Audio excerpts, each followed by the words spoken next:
Hello student, मैं Gopal sir अपने study channel study with Gopal में आपका बहुत बहुत स्वागत करता हूं। एक बार फिर से हम एक नए वीडियो के साथ अपने यूट्यूब चैनल पर आप लोगों के सामने सम्मुख हाजिर हैं।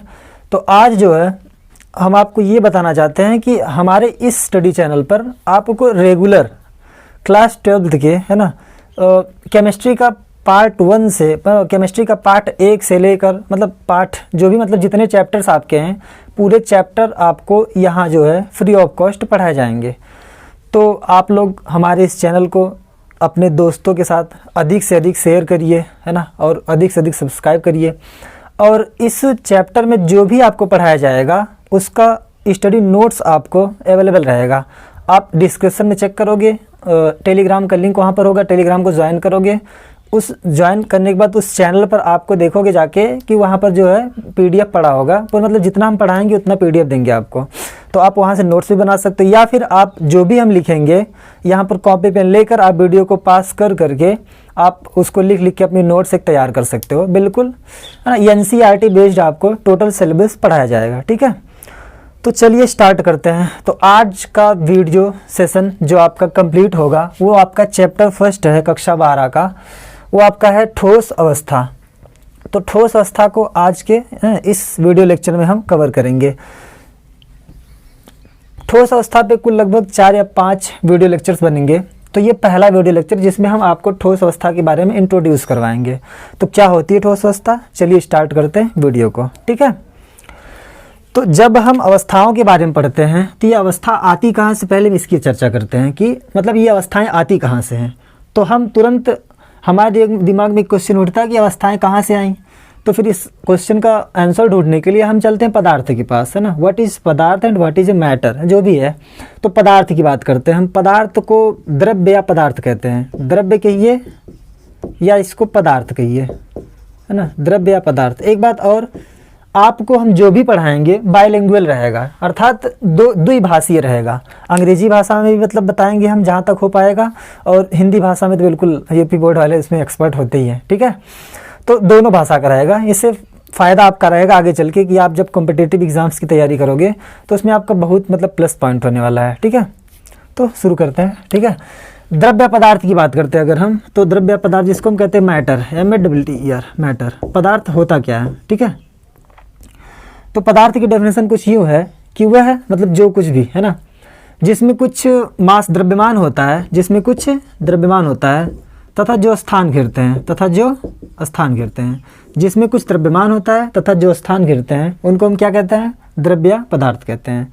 कहोगे कि वह जो कुछ भी मतलब वे जिनका स्थान जो घेरते हैं तथा जिनमें कुछ न कुछ द्रव्यमान होता है उनको हम पदार्थ कहते हैं, तथा पदार्थ को हम अपने ज्ञान इंद्रियों द्वारा महसूस कर सकते हैं। ठीक है, ये आपकी पदार्थ की डेफिनेशन हो गई। फिर पदार्थ की अवस्थाओं की बात करते हैं। अच्छा, ये द्रव्य है ना, ये द्रव्य है, और एक द्रव होता है, द्रव जिसको हम लिक्विड कहते हैं। तो ये अवस्था होती है, ये द्रव्य या पदार्थ होता है। द्रव्य या पदार्थ को दोनों एक ही बात है। ठीक है, तो चलिए अभी तो हम पदार्थ को क्लियर कर लिए, अब पदार्थ की अवस्था की बात करते हैं। मतलब इस दुनिया में जो कुछ भी पाया जाता है वो पदार्थ ही होता है। ठीक है, ऐसे कह सकते हो आप। ठीक है, तो पदार्थ के अंतर्गत हम पदार्थ की अवस्थाएं पढ़ते हैं। तो मतलब पदार्थ कितने रूपों में पाया जाता है इसकी चर्चा करते हैं। तो पदार्थ के रूप कितने होते हैं। ठीक है, पदार्थ के रूप होते तो वैसे मतलब जैसे हायर स्टडी पे हम लोग पढ़ते हैं पदार्थ की 5 अवस्थाएं होती हैं, है ना। बट हमको यहाँ पर पाँचों अवस्थाओं की बात नहीं करेंगे यहाँ पर। हम बस आपको पदार्थ की 3 अवस्थाओं की चर्चा करेंगे जो आप ऑलरेडी जानते होंगे, है ना।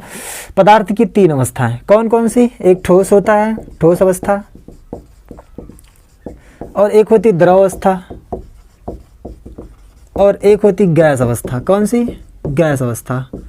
तो एक आपकी ठोस अवस्था है, एक आपकी द्रव अवस्था है, और एक gas, solid state, liquid state and gaseous state. ठीक है, ये तीनों आपकी मूल अवस्थाएं हैं पदार्थ की। द्रव्य या पदार्थ की 3 अवस्थाएं होती हैं, जो ठोस है और द्रव है और गैस है।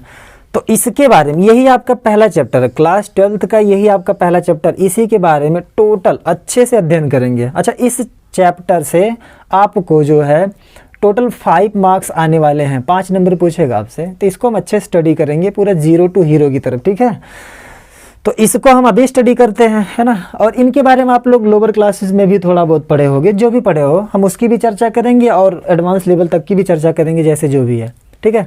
तो ठोस अवस्था, द्रव अवस्था, गैस अवस्था। द्रव अवस्था के बारे में आप लोग ऑलरेडी पढ़ चुके होंगे। गैस अवस्था के बारे में भी आप लोग 11th में पढ़े होंगे, गैस स्टेट में चार्ल्स लॉ, बायल्स लॉ जहाँ पर मिलते हैं, है ना, वो सब यहाँ पर पढ़े जाते हैं। और द्रव अवस्था के बारे में वो पास्कल का नियम हो गया, है ना, द्रव अवस्था, बर्नौली प्रमेय, वो सब यहाँ पर मिलने को, मतलब वो सब फिजिक्स में आप पढ़ते हो द्रव अवस्था के बारे में। बचता आपका है ठोस अवस्था। तो ठोस अवस्था की चर्चा हम यहाँ पर इस वीडियो में करने वाले हैं, ठीक है। ठोस अवस्था किसे कहते हैं, द्रव और गैस। तो चलिए हम थोड़ा थोड़ा तीनों के बारे में जानते हैं। पहले ठोस क्या होता है, द्रव क्या होता है, गैस। तीनों को कंपेयर करके पढ़ेंगे तो ज़्यादा अच्छे समझ में आएगा। तो चलिए कंपेयर करना स्टार्ट करते हैं, है ना। What is solid state and liquid and other गैसीय स्टेट, ठीक है। तो इसकी जब हम बात करते हैं ठोस अवस्था की, तो अच्छा एक है सिद्धांत जिसको हम कहते हैं पदार्थ का अणुगति सिद्धांत। कौन सा, अणुगति सिद्धांत। अणुगति सिद्धांत, पदार्थ का अणुगति सिद्धांत, ठीक है। इसको कहते हैं काइनेटिक थ्योरी ऑफ, है ना, मैटर, ऐसे कहते हैं, केटीएम कहते हैं, kinetic theory of matter. Kinetic theory of matter, है ना। इसको हम शॉर्ट में केटीएम भी बोल सकते हैं। केटीएम वो केटीएम बाइक वाला केटीएम नहीं, यहाँ पर थ्योरी की बात करें, okay. KTM, kinetic theory of matters, ठीक है। यह सिद्धांत अवस्थाओं को बहुत अच्छे से, बहुत सुंदर तरीके से क्लियरिफाई करता, मतलब कैसे इन अवस्थाओं को हम चेक कर सकते हैं, कैसे मतलब इनमें डिफरेंस पता कर सकते हैं, उसको कौन सिद्धांत बताता है, ये अणुगति सिद्धांत, ठीक है। काइनेटिक थ्योरी बहुत ही प्यारा सा सिद्धांत है। ये क्या कहता है कि प्रत्येक पदार्थ जो होता है छोटे छोटे पार्टिकल्स से बना होता है। अब उन छोटे पार्टिकल्स के बारे में आप क्लास 11th में पढ़े थे, पहले ही चैप्टर में आपका दिमाग खराब किया था। एक चैप्टर याद है जिसको हम कहते हैं परमाणु, है ना, परमाणु की संरचना, परमाणु की संरचना। इस चैप्टर के बारे में आप 11th में शुरुआत में आपको यही सब पढ़ाया जाता है, मतलब पूरे परमाणु की संरचना में, मतलब पूरे परमाणु के खानदान का आपको विवरण किया जाता है। व्हाट इज परमाणु, है ना, और इसके किसको तोड़ा गया, कैसे, कौन आया, कहाँ से आया, मतलब सारी चर्चा आप लोग इसको कर चुके हो, मतलब परमाणु क्या होता है। तो यही परमाणु, यही सबसे छोटा कण है जो किसको बनाता है, जो बनाता है पदार्थ को। किसको बनाता है, पदार्थ को। और यही पदार्थ है जो इन अवस्थाओं में पाया जाता है। इनमें से इस अवस्था का अध्ययन हम यहाँ पर करने वाले हैं। तो यह थ्योरी बताती है कि प्रत्येक पदार्थ छोटे छोटे पार्टिकल से बना होता है और वह पार्टिकल्स क्या कहलाते हैं, परमाणु कहलाते हैं। अब उनको अणु भी कह सकते हैं आप, है ना। तो जो ये बने होते हैं, अर्थात जिन पार्टिकल से कोई पदार्थ बना होता है उन पार्टिकल्स को हम घटक कण कहते हैं। क्या कहते हैं, घटक कण कहते हैं, या फिर इसको हम अवयवी कण भी कहते हैं। अवयवी कण, है ना, इसको घटक कण कहो चाहे अवयवी कण कहो। अंग्रेजी में कॉन्स्टिट्यूएंट पार्टिकल, कॉन्स्टिट्यूएंट पार्टिकल कहते हैं, पार्टिकल्स, है ना। तो ये घटक कण कहो चाहे अवयवी कण कहो, यही अवयवी कण किसको बनाते हैं, द्रव्य या पदार्थ को बनाते हैं। अब ये अवयवी कण कई टाइप्स के होते हैं, वो परमाणु हो सकते हैं, वो अणु हो सकते हैं, वो आयन हो सकते हैं, और धातु परमाणु हो सकते हैं, वो कुछ भी हो सकते हैं, ठीक है। परमाणु, फिर से सुन लो, परमाणु, अणु भी हो सकते हैं, धातु परमाणु भी हो सकते हैं, और आयन भी हो सकते हैं। यही सब मिलके किसको बनाते हैं, पदार्थ को बनाते हैं, ठीक है। तो अभी अणुगति सिद्धांत की चर्चा कर लेते हैं। अणुगति सिद्धांत होता क्या है, ठीक है। तो यह सिद्धांत कहता है कि प्रत्येक पदार्थ छोटे छोटे अवयवी कणों से मिलकर बना होता है। तो चलिए इन तीनों के अवयवी कणों के मतलब फिगर को स्केच कर लेते हैं। इनका कैसा होता है व्यवस्था, इनकी कैसी व्यवस्था होती है, इनकी कैसी व्यवस्था होती है। एक छोटे से चित्र के माध्यम से हम इन तीनों को क्लियर करेंगे, ठीक है। तो इसका छोटा चित्र बनाते हैं।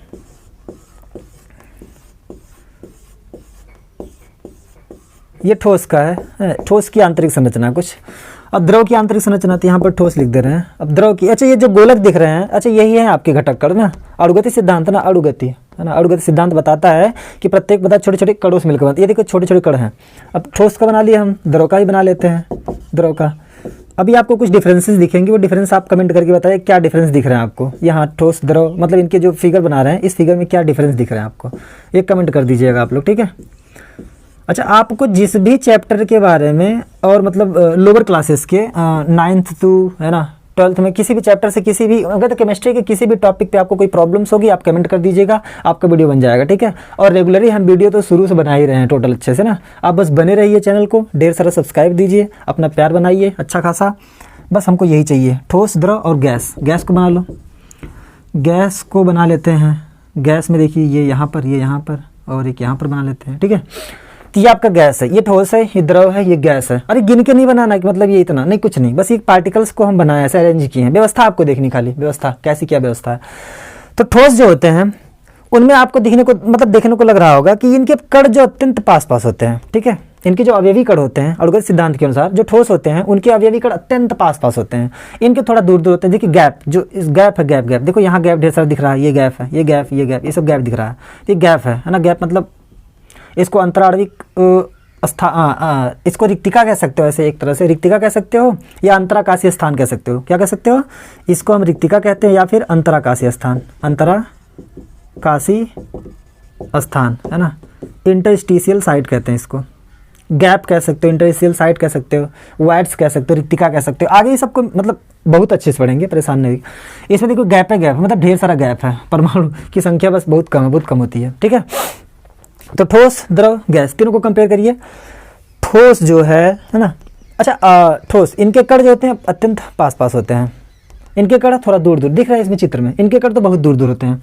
इनमें जो गैप होता है अर्थात अंतराकाशीय स्थान होता है इनमें बहुत कम होता है। देखो ये गैप दिख रहा है आपको, ये थोड़ा थोड़ा गैप, ये गैप है, ये भी गैप है, तो ये गैप में बहुत कम कम होता है। इसमें गैप ज़्यादा होता है, देखो ये गैप पूरा, ये ढेर सारा गैप ही गैप है, इसमें तो अत्यधिक गैप है। तो अणुगतिक सिद्धांत क्या कहता है? पदार्थ की वह अवस्था है ना जिसके पार्टिकल्स, जिसके कण अत्यंत पास पास होते हैं तथा जिनमें अंतराकाशीय स्थान बहुत कम होता है तथा जिनके कणों के मध्य, अच्छा ये कण क्यों ऐसे अरेंज है बताओ? ये कण अरेंज क्यों है? क्योंकि इनमें लग रहा है फोर्स है ना। अब वो फोर्स आणविक बल है कि परमाणविक बल है वो तो डिपेंड करेगा कौन सा ठोस है, ठीक है। तो ये जो बल लगता है एक कण को दूसरे कण के बीच में है ना, एक कण और दूसरे कण के बीच में जो बल लगता है उसको हम कहते हैं अंतरा आणविक आकर्षण बल, ठीक है। उसको हम क्या कहते हैं? अंतरा आणविक आकर्षण बल। तो ये जो अंतरा आणविक आकर्षण बल है यही डिफाइन करता है कि वो ठोस होगा कि द्रव होगा कि गैस होगा, ठीक है। तो चलिए अणुगतिक सिद्धांत से हम समझते हैं कि ठोस वह होता है ना जिसके कणों के मध्य है ना लगने वाला अंतरा आणविक आकर्षण बल कैसा होता है? प्रबल होता है। क्या होता है? प्रबल, स्ट्रॉन्ग होता है ना। इंटरमॉलिक्यूलर अट्रैक्शन जो होता है वो स्ट्रॉन्ग होता है किसका? ठोस का। जो द्रव का होता है वो थोड़ा वीक होता है। अच्छा, वीक होने के कारण ही इनके पार्टिकल्स एक दूसरे से थोड़ा दूर दूर होते हैं, इनमें गैप क्या होता है? ज़्यादा होता है, और इनमें तो गैप ही गैप होता है। और यहाँ तक माना गया है कि माना क्या गया, मतलब ये ट्रू है कि गैसों के पार्टिकल्स के मध्य कोई भी अंतरा आणविक आकर्षण बल कार्य ही नहीं करता है, ठीक है। गैस के पार्टिकल्स के मध्य कोई भी अंतराणविक आकर्षण बल कार्य ही नहीं करता है। तो चलिए फिर से सुनते हैं इसके बारे में। ठोस वह अवस्था है पदार्थ की, है ना, पदार्थ की वह अवस्था। इनको मतलब नोट्स भी आप कर सकते हैं, मतलब डेफिनेशन के तौर पर, है ना, जो अणुगतिक सिद्धांत के अनुसार डेफिनेशन है ठोस की, द्रव की, गैस की। कॉपी पेन लेके आप नोट करते रहिएगा, ठीक है। बाकी सुनिए, ठोस वह होता है जिसके कण अत्यंत पास पास होते हैं तथा जिनमें अंतरा आणविक आकर्षण बल प्रबल होता है, प्रबल, तथा जिनके कणों के मध्य रिक्त स्थान अत्यंत कम होता है, उसको हम क्या कहते हैं? पदार्थ की ठोस अवस्था कहते हैं, ठीक है। इसके बाद द्रवस्था की बात कर लेते हैं। पदार्थ की वह अवस्था है ना जिसके कणों के मध्य अंतरा आणविक आकर्षण बल है ना ठोसों के है ना अपेक्षा क्या होता है? दुर्बल होता है तथा इनके कण ठोसों की अपेक्षा दूर दूर होते हैं तथा इनमें अंतराकाशीय स्थान ठोसों की अपेक्षा ज़्यादा होता है। कंपेयर करके बता रहे हैं, बस कंपेयर करके, ठीक है। ठोसों की अपेक्षा अंतराणविक जो कहते हैं अंतराकाशीय स्थान क्या होता है? ज़्यादा होता है थोड़ा सा, ठीक है। क्यों ज़्यादा होता है? क्योंकि इनके जो फोर्सेस होते हैं एक दूसरे को बाइंड करने वाले वो क्या होते हैं? वो मतलब स्ट्रॉन्ग नहीं होते, वो मतलब वो वीक टाइप के होते हैं। सबसे वीक तो इसका होता है, इनमें तो ना के बराबर बताया ना, तो इनका जो इंट्रैक्शन फोर्स है वो क्या होता है? वीक होता है, मतलब कमज़ोर होता है, कमज़ोर होता है, ठीक है, कमज़ोर। और इनकी बात कर लेते हैं गैस की। तो ठोस क्लियर हो गया, द्रव क्लियर हो गया, गैस की बात करते हैं। पदार्थ की वह अवस्था है ना जिसके कणों के मध्य अंतराणविक आकर्षण बल नगण्य होता है। क्या होता है? नगण्य होता है तथा इनके कणों के बीच में गैप जो होता है, गैप अंतराणिक जो कहते हैं हम गैप, अंतराकाशीय स्थान जो होता है बहुत ज़्यादा होता है, ठीक है। इनका जो टोटल वैल्यूम होता है, यहाँ तक ये माना गया, इनका जो टोटल वैल्यूम गैस का होता है उनके कंपेयर में इनके जो पार्टिकल्स का, इनके कणों का जो वैल्यूम होता है उनको अगर एक जगह कंसंट्रेट करें तो वो ना के बराबर होता है। अर्थात इनके पार्टिकल्स का जो वैल्यूम होता है उसको अगर कंसंट्रेट करके एक जगह रख दिया जाए तो इस गैस के पूरे वैल्यूम के कंपेयर में वो क्या होगा, ना के बराबर होगा, ठीक है। तो ये बातें थी, ठीक है। तो आपका ठोस, द्रव और गैस इस तरह से क्लियर होता है, ठीक है। तो ये थी आपकी ठोस अवस्था, ये थी आपकी द्रव अवस्था, ये थी आपकी गैस अवस्था। इतना क्लियर है, ठीक है। अब चलते हैं हम केवल ठोस के बारे में पढ़ेंगे, क्योंकि हमको क्लास 12th में इस चैप्टर पे केवल इसी के बारे में स्टडी करना है ना, ये सब तो हमको नहीं पढ़ना, बस इसको पढ़ना है। तो इन सबको हम इरेज करते हैं, बस इसकी चर्चा करेंगे, ठीक है। ये आपकी काइनेटिक थ्योरी, अच्छा ये थ्योरी और आगे है, मतलब और भी इसके ढेर सारे पॉइंट्स हैं, ढेर सारे पोस्टुलेट्स हैं, बट हमको बस ठोस, द्रव, गैस की कंपेयर करवाना था, इनकी मतलब डेफिनेशंस बताए थे, इनके बारे में बताना था, इसलिए हम इसकी हेल्प लिए यहाँ पर, ठीक है। तो इसको मिटाते हैं, फिर आगे चलते हैं।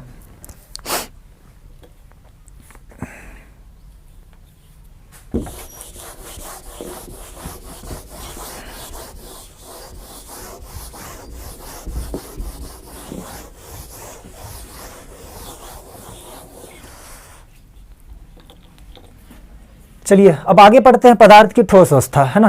What is solid state of matter, ठीक है। पदार्थ की ठोस अवस्था क्या होती है उसके बारे में पढ़ते हैं। तो यहाँ पर बनाते हैं हम परिचय, इंट्रोडक्शन, चैप्टर का परिचय, क्या है पदार्थ की ठोस अवस्था में। तो परिचय में हम वही पढ़ेंगे कि पदार्थ की ठोस अवस्था क्या होती है, ठीक है। तो आप बिल्कुल बेसिक सा डेफिनेशन स्टार्ट करेंगे हम ना, बिल्कुल जो आप पढ़े थे क्लास 6th में या फिर 8th में, जो भी पढ़े होंगे आप, जो भी याद होगा आपको, ठीक है। तो आप लोग पढ़े होंगे कि पदार्थ की वह अवस्था जिसका आयतन तथा आकृति क्या होता है, निश्चित होता है, उसको हम क्या कहते हैं, ठोस कहते हैं। क्या कहते हैं, ठोस कहते हैं। तो ठोस पदार्थ की वह अवस्था होती है जिसका आयतन तथा आकृति क्या होता है, निश्चित होता है। इसके बाद आप द्रव के बारे में पढ़े होंगे कि द्रव अवस्था वह अवस्था होती है जिसका आयतन तो निश्चित होता है बट आकृति क्या होती है, वो निश्चित नहीं होती। आकृति या आकार कह लो, आप कुछ भी कह लो, वो निश्चित नहीं होता है। आपका थर्ड स्टेट आता है कौन सी, गैस अवस्था। तो गैस अवस्था में क्या पढ़ते हैं, गैस अवस्था में पदार्थ की वह अवस्था जिसका कुछ भी नहीं डेफिनेट होता है, अर्थात उसका ना तो आकृति, आकार और ना तो वॉल्यूम, कुछ भी उसका डेफिनेट नहीं होता है, उसको हम क्या कहते हैं, गैस स्टेट कहते हैं, ठीक है। ये तो बेसिक डेफिनेशन थी, तो वहीं से स्टार्ट करते हैं हम परिचय में। तो लिखेंगे हम लोग कि पदार्थ की वह अवस्था, है ना, पदार्थ की वह अवस्था, यहीं से स्टार्ट करते हैं, यहाँ से आपका चैप्टर स्टार्ट कर रहा है, रन कर रहा है, यहीं से आपको नोट्स अच्छे से बनाना, ठीक है। आपकी नोट्स अच्छी खासी कंप्लीट होनी चाहिए। अगर आपको हाँ, अगर क्या मतलब आपको इस मतलब पूरे चैप्टर का नोट्स आपको चाहिए तो आपको टेलीग्राम पे जाके हमारे टेलीग्राम चैनल पे जुड़ के जो वहाँ से नोट्स को डाउनलोड करके आप अच्छे से नोट कवर अप कर सकते हो, या फिर आप यहीं से भी लिख के मतलब वीडियो को रोक रोक के नोट्स बना सकते हो, ठीक है। तो पदार्थ की वह अवस्था जिसका, पदार्थ की वह अवस्था जिसका आयतन तथा आकार या आकृति कह सकते हो, इसको दोनों एक ही बात है, आकार या आकृति। यहाँ पर तो हम एक ही बात लेके चलेंगे अभी। आकार या आकृति क्या होती है, निश्चित होती है, निश्चित होती है, ठोस अवस्था कहलाती है, ठोस अवस्था कहलाती है। तो पदार्थ की व्यवस्था जिसका आयतन तथा आकार आकृति जो भी है निश्चित होता है। कभी आपने सोचा कि इसका आयतन और आकार आकृति क्यों निश्चित होता है ना, why it has definite volume and shape, है ना। ये कभी सोचा आपने कि क्यों जो है ठोस की आकृति, आकार और आयतन दोनों क्या होता है, डेफिनेट होता है। तो उसको भी हम क्लियर करेंगे, थोड़ा सा मतलब थोड़ा सा रुक जाइए अभी। तो ये पदार्थ की व्यवस्था जिसका आयतन तथा आकृति निश्चित होता है उसे क्या कहते हैं, ठोस अवस्था कहते हैं, ठीक है। और ठोसों के जो प्रमुख लक्षण है वो निम्न प्रकार से हैं, ठीक है। तो लिखोगे तथा ठोसों के प्रमुख लक्षण निम्न प्रकार से हैं। अब जो लक्षण हैं उनकी चर्चा कर लेते हैं, कौन कौन से लक्षण हैं। तो फर्स्ट हम बनाएंगे, तो जितने भी लक्षण हैं हम यहाँ पर है ना बिल्कुल डिटेल में बता रहे हैं कौन कौन से लक्षण हैं, ठीक है।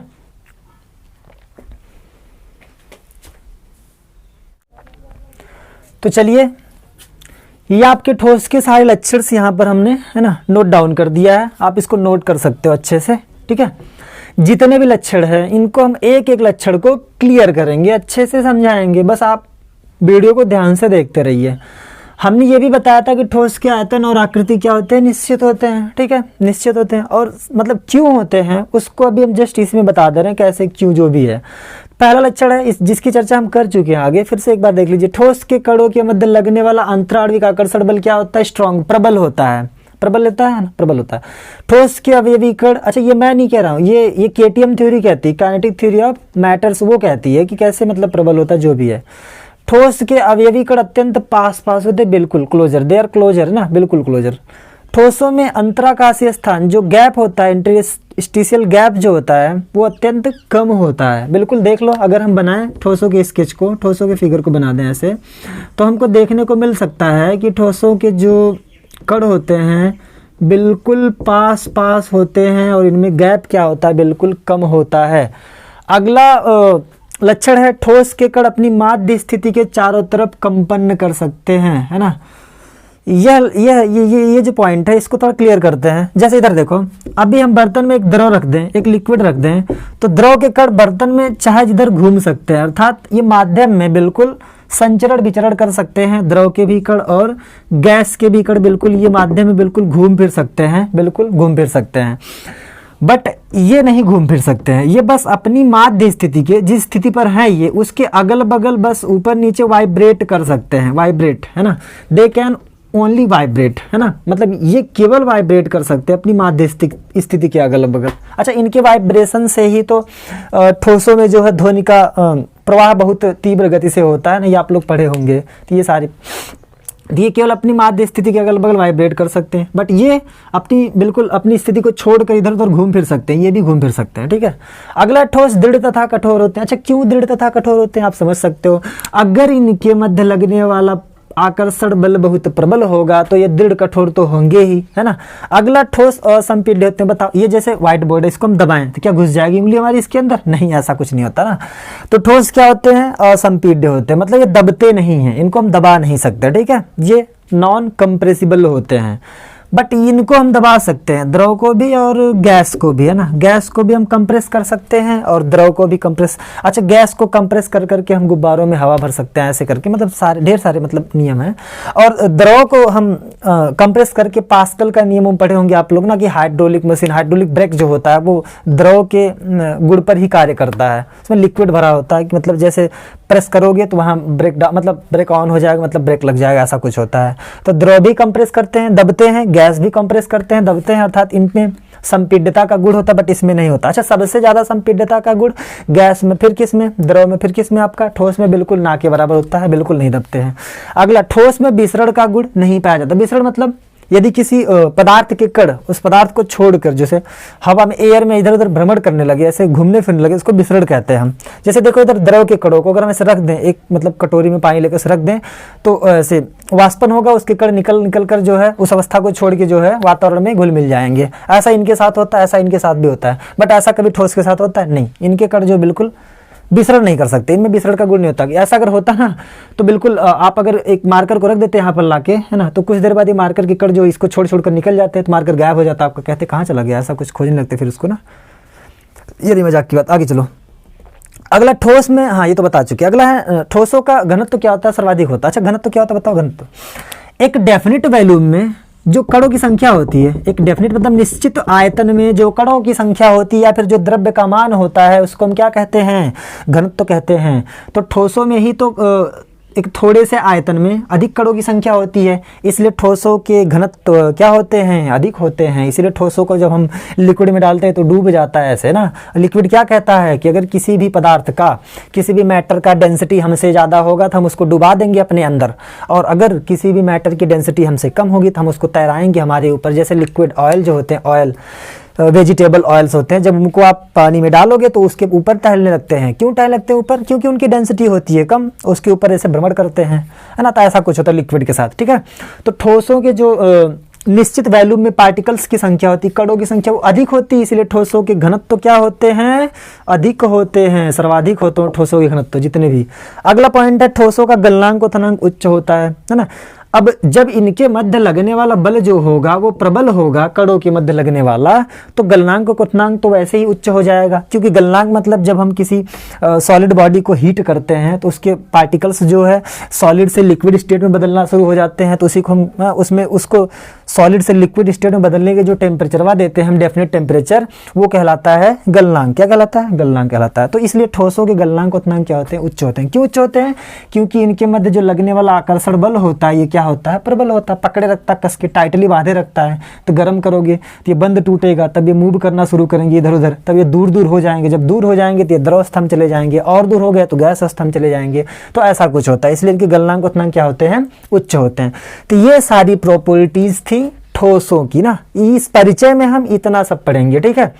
अब हम फर्दर आगे ठोसों को मतलब डिवाइड करेंगे, है ना, कि कैटेगराइज करेंगे, है ना, कि ठोस कितने प्रकार के होते हैं। यहां तक तो आप चैप्टर का परिचय पढ़े हो, अब हम आगे पढ़ेंगे ठोसों के प्रकार, ठीक है।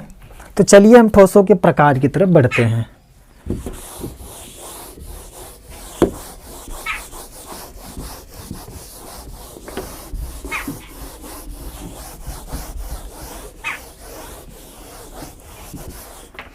अब बात की जाए अगर ठोसों के प्रकार की, तो एक हम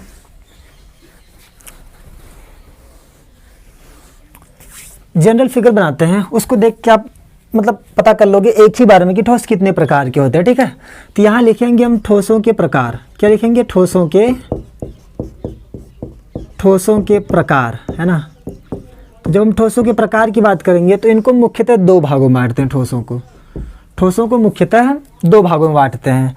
नंबर एक है कणों के मध्य, है ना, कणों के मध्य। कौन से कण? वही अवयवी कण जो किसी पदार्थ को बनाते हैं। कणों के मध्य बल के आधार पर, और ये बल वही बल है, अंतराणविक आकर्षण बल, ठीक है। कणों के मध्य अंतराणविक आकर्षण बल के आधार पर। दूसरा आपका क्या है? कणों की व्यवस्था के आधार पर, कणों की व्यवस्था के आधार पर। तो कणों के मध्य उपस्थित बल के आधार पर। इसमें फर्दर हम डिवाइड करते हैं ठोसों को चार भागों में। कितने भागों में? चार भागों में। यही चार भाग आपके बड़े इंपॉर्टेंट है। नंबर एक आपका आता है आयनिक ठोस। अब ये कोई क्रम नहीं कि मतलब नंबर एक पर इसी को करोगे, नहीं, किसी को कर सकते। मतलब चार पार्ट होते हैं कणों के मध्य उपस्थित। ये जो कण होते हैं, देखो ठोसों के जो कण होते हैं, इनके मध्य जो ये बल कार्य करता है, इस बल के आधार पर ठोसों को हम चार भागों में बांटते हैं, ठीक है। तो आयनिक ठोस हो गया आपका पहला। दूसरा आपका आता है इसमें सहसंयोजी ठोस आता है, सहसंयोजी ठोस आता है। तीसरा आपका आता है धात्विक ठोस। कौन सा? धात्विक ठोस या मेटालिक सॉलिड कहते हैं इसको।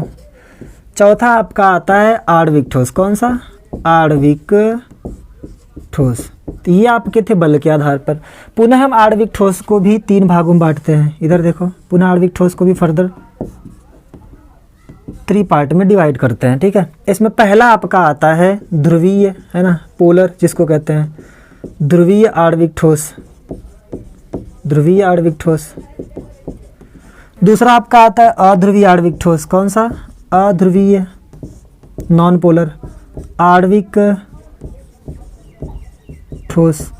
आपका तीसरा आता है कौन सा? हाइड्रोजन बंधित, है ना, हाइड्रोजन बंधित H बंधित आणविक ठोस। ये आपका तीसरा है, जिसका आणविक ठोस का थर्ड पार्ट है।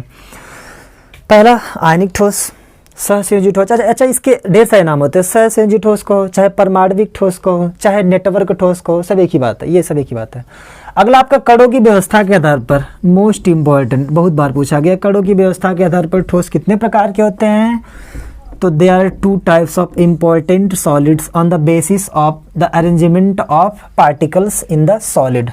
तो 2 होते हैं इधर। कौन कौन? पहला आपका है क्रिस्टलीय ठोस। कौन सा? क्रिस्टलीय ठोस। और दूसरा आपका होता है अक्रिस्टलीय ठोस। कौन सा? अक्रिस्टलीय ठोस। पहला आपका क्रिस्टलीय ठोस है और दूसरा आपका है अक्रिस्टलीय ठोस। इसको क्रिस्टलाइन सॉलिड कहते हैं, इसको एमॉर्फस सॉलिड कहते हैं। ये बड़े इंपॉर्टेंट सॉलिड्स हैं, इनमें क्वेश्चंस पूछे जाते हैं, इनसे यहाँ से भी क्वेश्चन पूछे जाते हैं, तो इनको अब अच्छे से आपको स्टडी करना है, ठीक है। वो था बेसिक। अब ये है टाइप्स ऑफ सॉलिड्स, है ना। ये क्या है, बल के आधार पर, ये क्या है, कणों के मध्य व्यवस्था के आधार पर, उनकी व्यवस्था अरेंजमेंट कैसी है। तो व्यवस्था के आधार पर क्रिस्टलीय ठोस, अक्रिस्टलीय ठोस, मोस्ट इंपॉर्टेंट। इधर आपका आयनिक ठोस, सहसंयोजी ठोस, धात्विक ठोस और आणविक ठोस। आणविक ठोस को फर्दर डिवाइड करते हैं 3 पार्ट में, ठीक है। आयनिक ठोस, कोवेलेंट सॉलिड, इसको आयनिक सॉलिड, इसको कोवेलेंट सॉलिड, इसको मेटालिक सॉलिड। हम आगे बताएंगे, मतलब जब बनेगी हेडिंग्स इनकी ना, तो सब कुछ बताया जाएगा आपको कैसे कैसे क्या है, ठीक है। तो ये थे आपके ठोसों के प्रकार। तो आज की वीडियो में हम बस यहीं तक पढ़ेंगे, फिर मिलते हैं नेक्स्ट वीडियो में, ठीक है। ऐसे अपना ढेर सारा लाइक, अच्छा आपकी लाइक से ही तो हमारे मतलब हमारा उत्सव वर्धन होता है, तो ठीक आप लोग ढेर सारा लाइक करिए, है ना, ढेर सारा लाइक करिए, वीडियो को ढेर सारा शेयर करिए, कमेंट भी करिए, उससे हम ताकि हम अपने अगले वीडियो को और बेटर बना सकें। तो हमारे अगले वीडियो को और बेटर देखने के लिए आप अपना एक छोटा सा लाइक जो है करिए, आप अपना एक छोटा सा सब्सक्राइब करिए और अपने दोस्तों के साथ, अपने मित्रों के साथ शेयर करिए, और आपको फर्दर आगे हर एक वीडियो को हम अच्छे से अपडेट करते रहेंगे, ठीक है। धन्यवाद वीडियो को देखने के लिए।